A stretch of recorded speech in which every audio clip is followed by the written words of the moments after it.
नमस्कार, रोचक कहानियाँ चैनल में आपका स्वागत है। आज सुनिए मुंशी प्रेमचंद की कहानी पत्नी से पति। मिस्टर सेठ को सभी हिंदुस्तानी चीजों से नफरत थी और उनकी सुंदरी पत्नी गोदावरी को सभी विदेशी चीजों से चिढ़, मगर धैर्य और विनय भारत की देवियों का आभूषण है।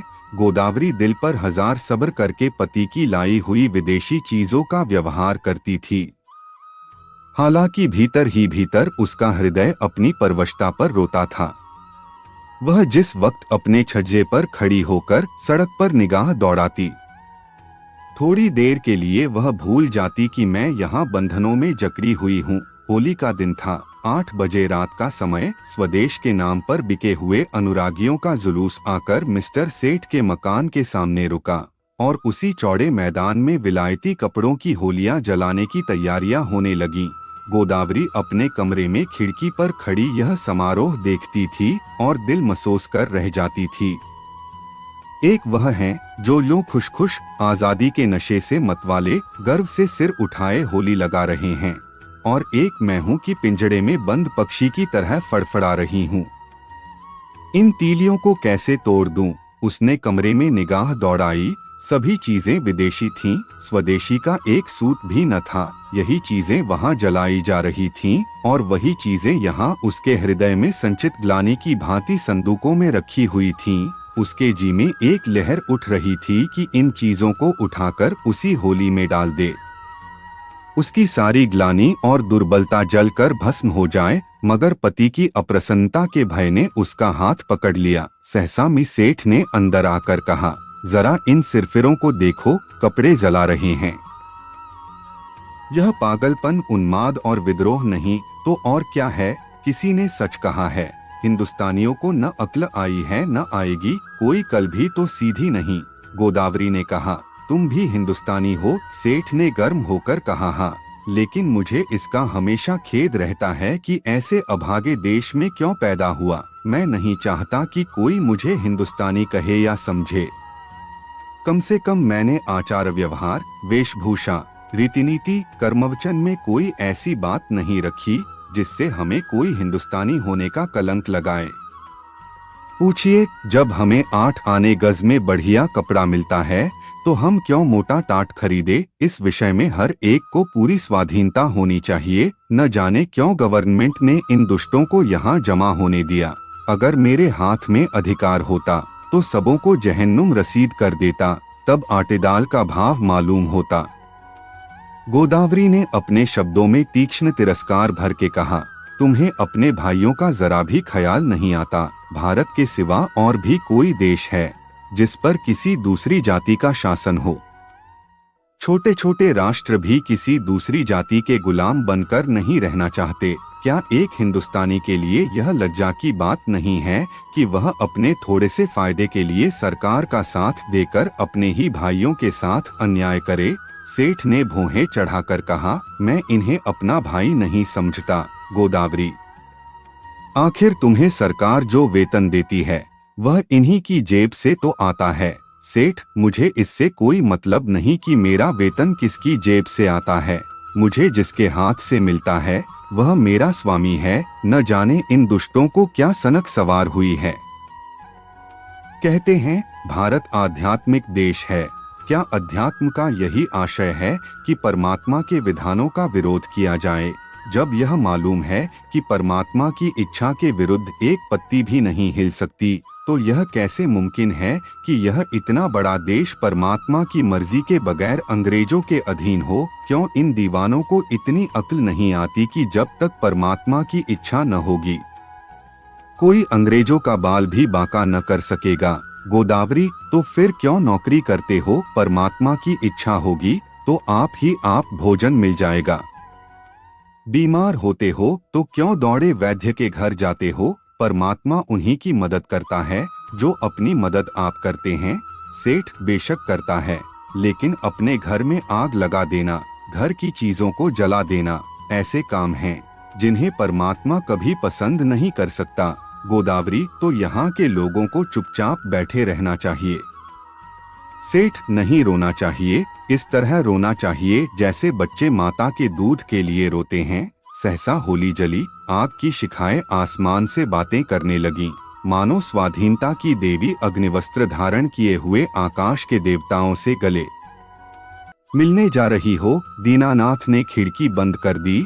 उनके लिए यह दृश्य भी असह्य था। गोदावरी इस तरह खड़ी रही जैसे कोई गाय कसाई के खूंटे पर खड़ी हो। उसी वक्त किसी के गाने की आवाज आई, वतन की देखिए तकदीर कब बदलती है। गोदावरी के विषाद से भरे हुए हृदय में एक चोट लगी। उसने खिड़की खोल दी और नीचे की तरफ झांका। होली अब भी जल रही थी और एक अंधा लड़का अपनी खंजरी बजाकर गा रहा था, वतन की देखिए तकदीर कब बदलती है। वह खिड़की के सामने पहुंचा तो गोदावरी ने पुकारा, ओ अंधे।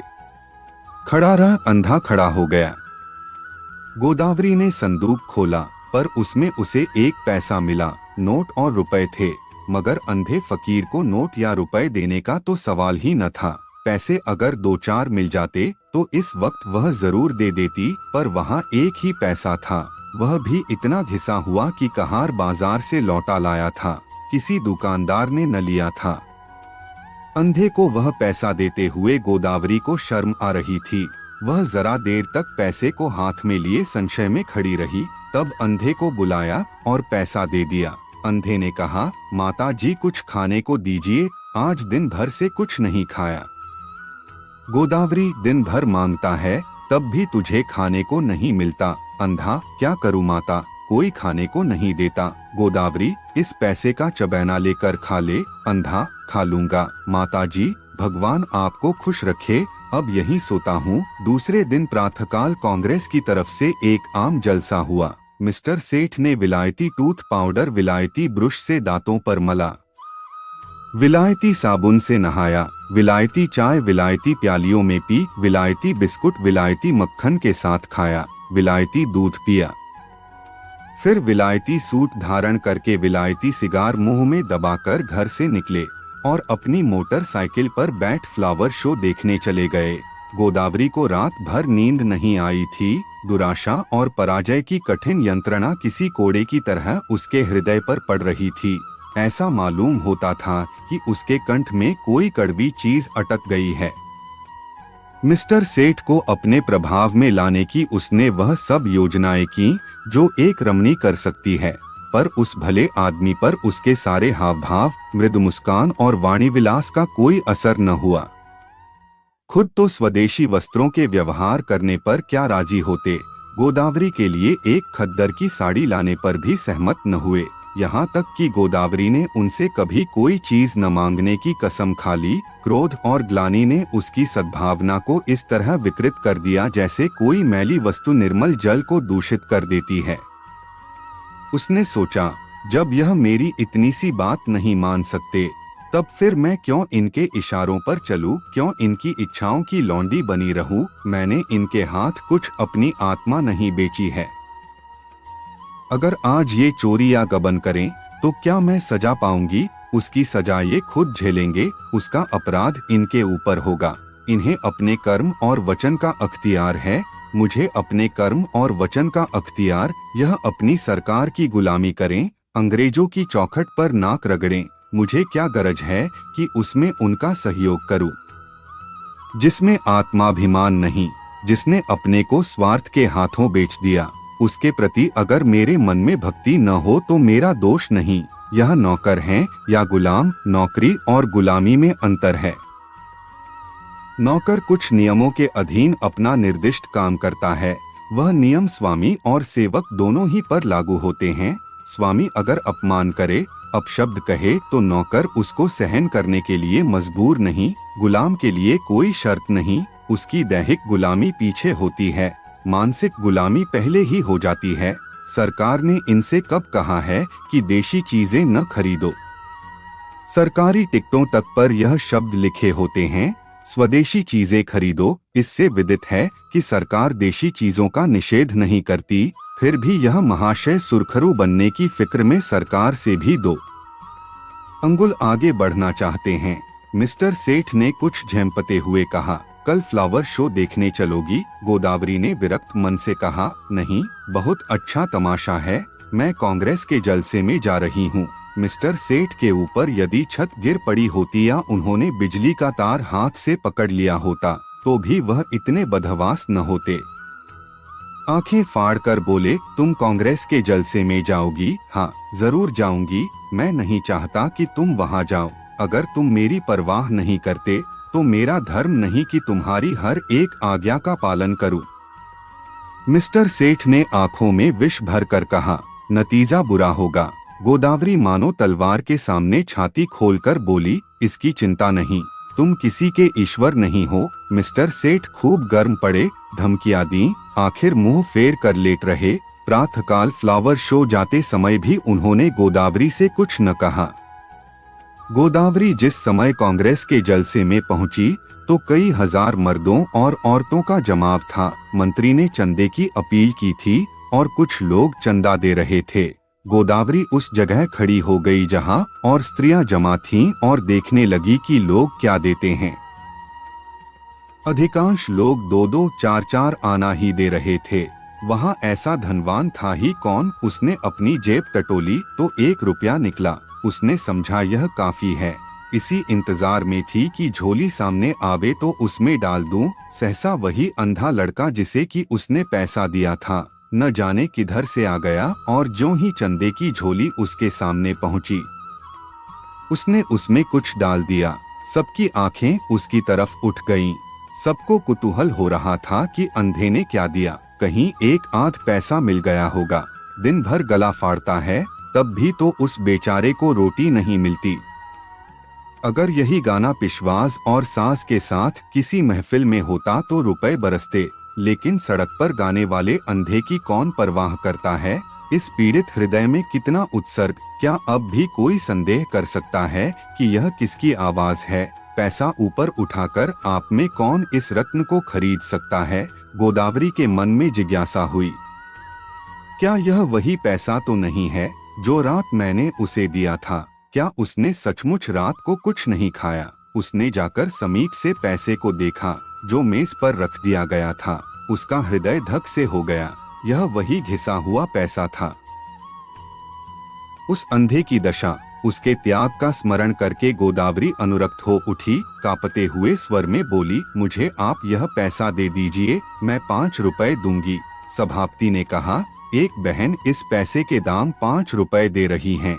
दूसरी आवाज आई, 10 रुपए। तीसरी आवाज आई, 20 रुपए। गोदावरी ने इस अंतिम व्यक्ति की ओर देखा।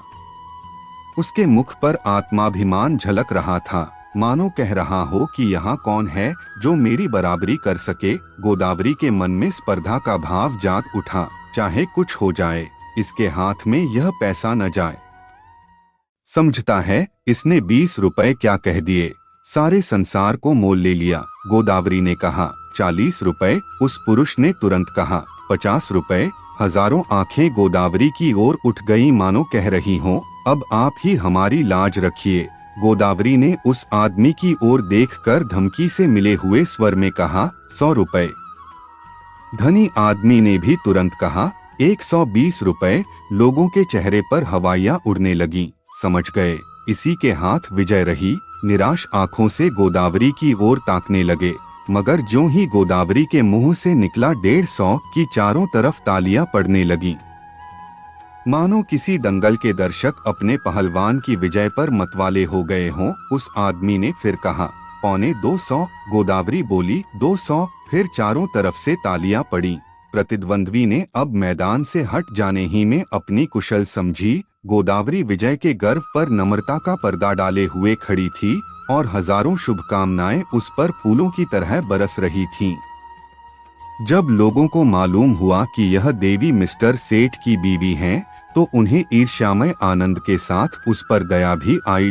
मिस्टर सेठ अभी फ्लावर शो में ही थे कि एक पुलिस के अफसर ने उन्हें यह घातक संवाद सुनाया। मिस्टर सेठ सकते में पड़ गए, मानो सारी देह शून्य पड़ गई हो। फिर दोनों मुट्ठियां बांध लीं, दांत पीसे, होंठ चबाए और उसी वक्त घर चले। उनकी मोटरसाइकिल कभी इतनी तेज न चली थी। घर में कदम रखते ही उन्होंने चिंगारियों भरी आंखों से देखते हुए कहा, क्या तुम मेरे मुंह में कालिक पुतवाना चाहती हो? गोदावरी ने शांत भाव से कहा, कुछ मुंह से भी तो कहो या गालियां ही दिए जाओगे।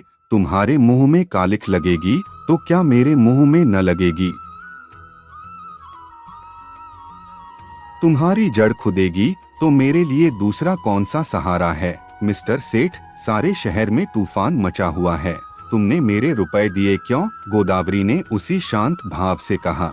इसलिए कि मैं उसे अपना ही रुपया समझती हूँ। मिस्टर सेठ दांत किटकिटाकर बोले, हरगिज नहीं, तुम्हें मेरा रुपया खर्च करने का कोई हक नहीं है। गोदावरी, बिल्कुल गलत। तुम्हारे रुपए खर्च करने का तुम्हें जितना अख्तियार है उतना ही मुझको भी है। हाँ, जब तलाक का कानून पास करा लोगे और तलाक दे दोगे तब न रहेगा। मिस्टर सेठ ने अपना हैट इतने जोर से मेज पर फेंका कि वह लुढ़कता हुआ जमीन पर गिर पड़ा और बोले, मुझे तुम्हारी अक्ल पर अफसोस आता है। जानती हो तुम्हारी इस उद्दंडता का क्या नतीजा होगा? मुझसे जवाब तलब हो जाएगा। बतलाओ क्या जवाब दूंगा? जब यह जाहिर है कि कांग्रेस सरकार से दुश्मनी कर रही है तो कांग्रेस की मदद करना सरकार के साथ दुश्मनी करना है। तुमने तो नहीं की कांग्रेस की मदद, तुमने तो की। इसकी सजा मुझे मिलेगी या तुम्हें? अगर मैं चोरी करूं तो क्या तुम जेल जाओगे? चोरी की बात और है, यह बात और है। तो क्या कांग्रेस की मदद करना चोरी या डाके से भी बुरा है? हाँ, सरकारी नौकर के लिए चोरी या डाके से भी कहीं बुरा है। मैंने यह नहीं समझा था। अगर तुमने यह नहीं समझा था तो तुम्हारी ही बुद्धि का भ्रम था। रोज अखबारों में देखती हो फिर भी मुझसे पूछती हो। एक कांग्रेस का आदमी प्लेटफार्म पर बोलने खड़ा होता है तो बीसियों सादे कपड़े वाले पुलिस अफसर उसकी रिपोर्ट लेने बैठते हैं। कांग्रेस के सरगनाओं के पीछे कई कई मुखबिर लगा दिए जाते हैं जिनका काम यही है कि उन पर कड़ी निगाह रखें। चोरों के साथ तो इतनी सख्ती कभी नहीं की जाती, इसीलिए हजारों चोरियां और डाके और खून रोज होते रहते हैं। किसी का कुछ पता नहीं चलता, न पुलिस इसकी परवाह करती है। मगर पुलिस को जिस मामले में राजनीति की गंध भी आ जाती है, फिर देखो पुलिस की मुस्तैदी। इंस्पेक्टर जनरल से लेकर कांस्टेबल तक एडीओ तक का जोर लगाते हैं। सरकार को चोरों से भय नहीं, चोर सरकार पर चोट नहीं करता। कांग्रेस सरकार के अख्तियार पर हमला करती है, इसलिए सरकार भी अपनी रक्षा के लिए अपने अख्तियार से काम लेती है। यह तो प्रकृति का नियम है। मिस्टर सेठ आज दफ्तर चले तो उनके कदम पीछे रह जाते थे। न जाने आज वहां क्या हाल हो। रोज की तरह दफ्तर में पहुंचकर उन्होंने चपरासियों को डांटा नहीं, क्लर्कों पर रोब नहीं जमाया, चुपके से जाकर कुर्सी पर बैठ गए। ऐसा मालूम होता था कोई तलवार सिर पर लटक रही है। साहब की मोटर की आवाज सुनते ही उनके प्राण सूख गए। रोज वह अपने कमरे में बैठे रहते थे। जब साहब आकर बैठ जाते थे तब आध घंटे के बाद मिसले लेकर पहुंचते थे। आज वह बरामदे में खड़े थे। साहब उतरे तो झुककर उन्होंने सलाम किया, मगर साहब ने मुंह फेर लिया। लेकिन वह हिम्मत नहीं हारे, आगे बढ़कर पर्दा हटा दिया। साहब कमरे में गए तो सेठ साहब ने पंखा खोल दिया, मगर जान सूखी जाती थी कि देखें कब सिर पर तलवार गिरती है। साहब ज्यों ही कुर्सी पर बैठे, सेठ ने लपककर सिगार केस और दियासलाई मेज पर रख दी। एकाएक ऐसा मालूम हुआ मानो आसमान फट गया हो। साहब गरज रहे थे, तुम दगाबाज आदमी है। सेठ ने इस तरह साहब की तरफ देखा जैसे उनका मतलब नहीं समझे। साहब ने फिर गरज कर कहा, तुम दगाबाज आदमी है। मिस्टर सेठ का खून गर्म हो उठा, बोले, मेरा तो ख्याल है कि मुझसे बड़ा राजभक्त इस देश में न होगा। साहब, तुम नमकहराम आदमी है। मिस्टर सेठ के चेहरे पर सुर्खी आई। आप व्यर्थ ही अपनी जबान खराब कर रहे हैं। साहब, तुम शैतान आदमी है। मिस्टर सेठ की आंखों में सुर्खी आई। आप मेरी बेइज्जती कर रहे हैं। ऐसी बातें सुनने की मुझे आदत नहीं है। साहब चुप रहो यू ब्लडी। तुमको सरकार 500 रुपए इसलिए नहीं देता कि तुम अपने वाइफ के हाथ से कांग्रेस का चंदा दिलवाओ। तुमको इसलिए सरकार रुपया नहीं देता। मिस्टर सेठ को अब अपनी सफाई देने का अवसर मिला। बोले, मैं आपको विश्वास दिलाता हूं कि मेरी वाइफ ने सरासर मेरी मर्जी के खिलाफ रुपए दिए हैं। मैं तो उस वक्त फ्लावर शो देखने गया था जहां मिस फ्रांक का गुलदस्ता 5 रुपए में लिया। वहां से लौटा तो मुझे यह खबर मिली। साहब, ओ, तुम हमको बेवकूफ बनाता है। यह बात अग्निशिला की भांति ज्यों ही साहब के मस्तिष्क में घुसी, उनके मिजाज का पारा उबाल के दर्जे तक पहुंच गया। किसी हिंदुस्तानी की इतनी मजाल कि उन्हें बेवकूफ बनाए, उसके लिए वह असह्य था। रूल उठाकर दौड़ा। लेकिन मिस्टर सेठ भी मजबूत आदमी थे। यो वह हर तरह की खुशामद किया करते थे, लेकिन यह अपमान स्वीकार न कर सके। उन्होंने रूल को तो हाथ पर लिया और एक डग आगे बढ़कर ऐसा घूंसा साहब के मुंह पर रसीद किया कि साहब की आंखों के सामने अंधेरा छा गया। वह इस मुष्टि प्रहार के लिए तैयार न थे। उन्हें कई बार इसका अनुभव हो चुका था कि नेटिव बहुत शांत, दब्बू और गमखोर होता है। विशेषकर साहबों के सामने तो उसकी जबान तक नहीं खुलती। कुर्सी पर बैठकर नाक का खून पोंछने लगा। फिर मिस्टर सेठ से उलझने की उसकी हिम्मत नहीं पड़ी, मगर दिल में सोच रहा था, इसे कैसे नीचा दिखाऊं। मिस्टर सेठ भी अपने कमरे में आकर इस परिस्थिति पर विचार करने लगे। उन्हें बिल्कुल खेद न था, बल्कि वह अपने साहस पर प्रसन्न थे। इसकी बदमाशी तो देखो कि मुझ पर रूल चला दिया। जितना दबता था उतना ही दबाए जाता था। मेम यारों को लिए घूमा करती है, उससे बोलने की हिम्मत नहीं पड़ती। मुझसे शेर बन गया। अब दौड़ेगा कमिश्नर के पास। मुझे बर्खास्त कराए बगैर न छोड़ेगा। यह सब कुछ गोदावरी के कारण हो रहा है। बेइज्जती तो हो ही गई, अब रोटियों को भी मुहताज होना पड़ा। मुझसे तो कोई पूछेगा भी नहीं, बर्खास्तगी का परवाना आ जाएगा। अपील कहाँ होगी? सेक्रेटरी हैं हिंदुस्तानी, मगर अंग्रेजों से भी ज्यादा अंग्रेज। होम मेंबर भी हिंदुस्तानी हैं, मगर अंग्रेजों के गुलाम। गोदावरी के चंदे का हाल सुनते ही उन्हें जूड़ी चढ़ाएगी। न्याय की किसी से आशा नहीं, अब यहाँ से निकल जाने में ही कुशल है। उन्होंने तुरंत एक इस्तीफा लिखा और साहब के पास भेज दिया। साहब ने उस पर लिख दिया, बर्खास्त। दोपहर को जब मिस्टर सेठ मुंह लटकाए हुए घर पहुंचे तो गोदावरी ने पूछा, आज जल्दी कैसे आ गए? मिस्टर सेठ दहकती हुई आंखों से देखकर बोले, जिस बात पर लगी थी वह हो गई। अब रो सिर पर हाथ रख के। गोदावरी, बात क्या हुई, कुछ कहो भी तो। सेठ, बात क्या हुई? उसने आंखें दिखाई। मैंने चांटा जमाया और इस्तीफा देकर चला आया। गोदावरी, इस्तीफा देने की क्या जल्दी थी? सेठ, और क्या सिर के बाल नुचवाता? तुम्हारा यही हाल है तो आज नहीं कल अलग होना ही पड़ता। गोदावरी, खैर जो हुआ अच्छा ही हुआ। आज से तुम भी कांग्रेस में शरीक हो जाओ।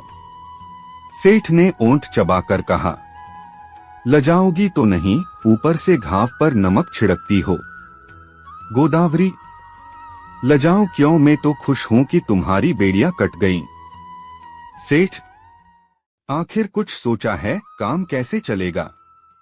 गोदावरी, सब सोच लिया है, मैं चलकर दिखा दूंगी। हाँ, मैं जो कुछ कहूँ वह तुम किए जाना।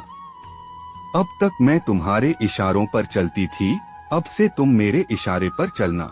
मैं तुमसे किसी बात की शिकायत न करती थी। तुम जो कुछ खिलाते थे खाती थी, जो कुछ पहनाते थे पहनती थी।